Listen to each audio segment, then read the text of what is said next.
मध्य प्रदेश में कांग्रेस किसानों के मुद्दे को लेकर हर जिले में न्याय यात्रा निकाल रही है। इंदौर में पीसीसी चीफ जीतू पटवारी और पूर्व सीएम दिग्विजय सिंह के नेतृत्व में न्याय यात्रा निकाली गई। दोनों ही नेता ट्रैक्टर पर सवार होकर निकले। वहीं कांग्रेस के काफिले को रोकने के लिए पुलिस ने जगह जगह पर बैरिकेडिंग कर न्याय यात्रा को रोकने की कोशिश की। वहीं बता दें कि दिग्विजय सिंह और पटवारी ने बीजेपी सरकार को निशाने पर लेते हुए किसानों की आवाज बुलंद की। देखिए खास रिपोर्ट। किसानों के मुद्दे पर कांग्रेस का हल्ला बोल। इंदौर में दिग्विजय और जीतू पटवारी ने निकाली किसान न्याय यात्रा। किसान न्याय यात्रा में जुटे हजारों किसान और कांग्रेसी। रैली को रोकने के लिए पुलिस ने की बैरिकेडिंग, ट्रकों को रास्ते पर किया खड़ा। सोयाबीन, गेहूं और धान का समर्थन मूल्य बढ़ाने की मांग को लेकर कांग्रेस आज प्रदेश भर में किसान न्याय यात्रा निकाल रही है। इंदौर में पार्टी के प्रदेश अध्यक्ष जीतू पटवारी और पूर्व सीएम दिग्विजय सिंह ने किसान न्याय यात्रा का नेतृत्व किया। इंदौर कांग्रेस ने न्याय यात्रा के लिए 150 ट्रैक्टर की अनुमति मांगी थी। ट्रैफिक जाम होने की आशंका के चलते केवल 5 ट्रैक्टर की अनुमति मिली है। कांग्रेसी 150 की अनुमति पर अड़े रहे तो प्रशासन ने रैली की अनुमति ही निरस्त कर दी। काफी जद्दोजहद के बाद केवल 1 ट्रैक्टर से न्याय यात्रा निकालने की अनुमति मिली। कांग्रेस ने इसी के साथ ये यात्रा शुरू कर दी। PCC chief Jitu Patwari tractor चला रहे हैं और पूर्व सीएम दिग्विजय सिंह इस पर सवार हैं।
जीतू पटवारी और दिग्विजय सिंह ने चोइथराम चौराहे से न्याय यात्रा की शुरुआत की।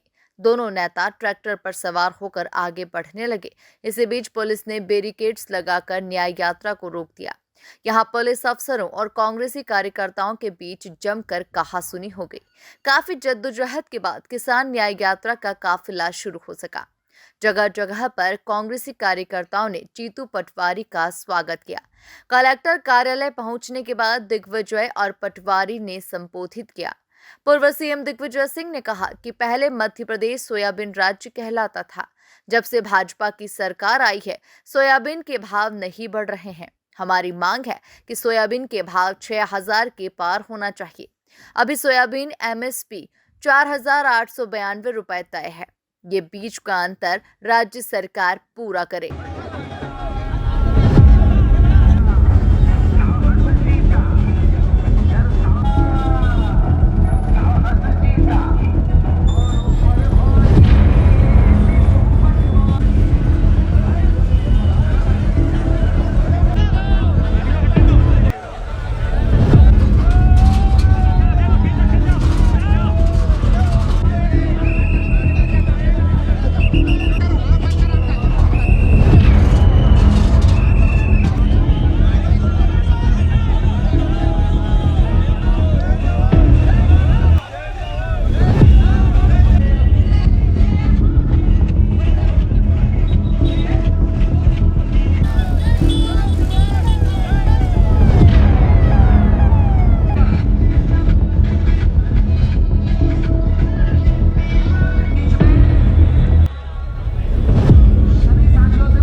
वहीं जीतू पटवारी ने पुलिस प्रशासन की निंदा करते हुए सोयाबीन के दाम 6,000 रुपए, गेहूं 2,700 रुपए, धान 3,100 रुपए करने की मांग की है। साथ ही जीतू पटवारी ने ऐलान किया है कि हमारा अगला कदम मंडियां बंद करवाना है। इसके बाद सभी विधानसभाओं में प्रदर्शन करेंगे।